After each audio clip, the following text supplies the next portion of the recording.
Hi, this is Matt from tracingmatt.co.uk, and here we have the Mio Digiwalker P560. It's designed as a PDA sat-nav device. Open the seal at the bottom and have a look inside.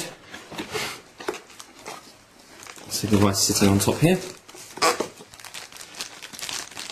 which let's open up.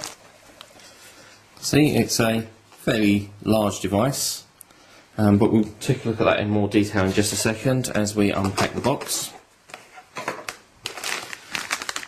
Inside we have a number of pieces to make up a car mount, which is nice that it is included with the device. See, it's a windscreen style suction mount and the actual holder for the device itself on a flexible mounting that can adjust in a number of different directions. We also have cigarette lighter style charger there, and a USB sync and charge cable, pretty standard there, and have our getting started guide and a little guide as to the installation of the mount for your car. And getting started disc with software for active sync and software and documentation on a CD. Interestingly, there is no printed manual media there. I have to say I do object to that slightly, and I know a lot of devices and lots of manufacturers are doing this at the moment, where you have to either view or print your own manual. If I'm paying this sort of money, I really would like a manual. Anyway, here's the device itself. It has a large touch screen on the front there. It's actually a 3.5-inch display, although interestingly it is only QVGA at 240/320. Okay, on top of the device we have the power button, and on the side we have a cover for SD, MMC cards and so on. It's full size SD. Moving to the bottom, we have a on-off switch, which, there you go, brings up the display. The button on the top actually just toggles it on and off. This actually is like battery power. There's a headphone socket, which is a 2.5mm headphone socket. Next to that we have a mini USB connector for sync and charge.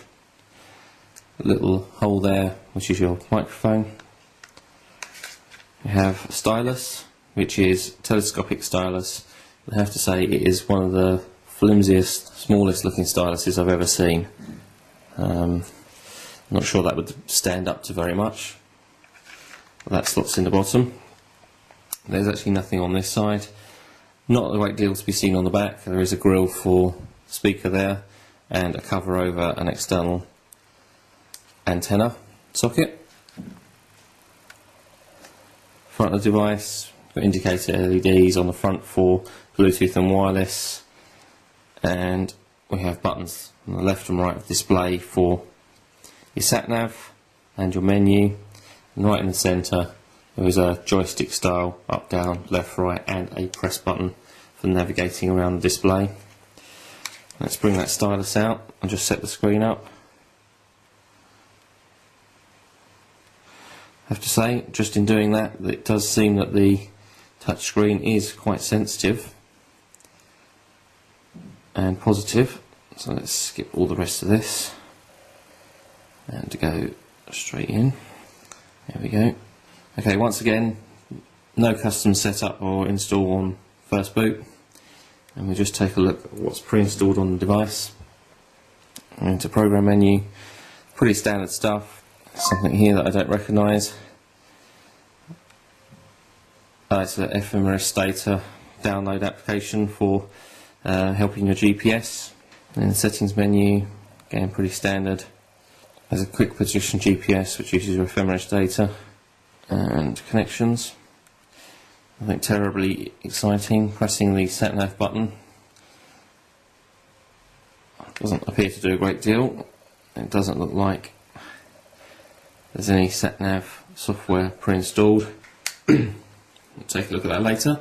So quickly, let's go through the specification. As I mentioned, 3.5-inch display, quarter VGA, 320 by 240, SD card slot on the side, USB 2 client and Bluetooth 2, wireless LAN 802.11b and G.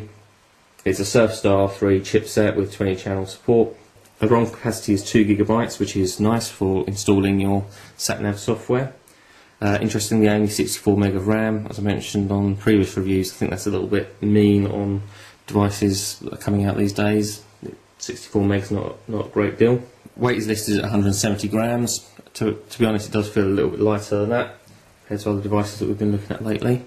It has a 32-bit Samsung processor running at 400 MHz, so it should run your powerful applications quite quickly, one would hope.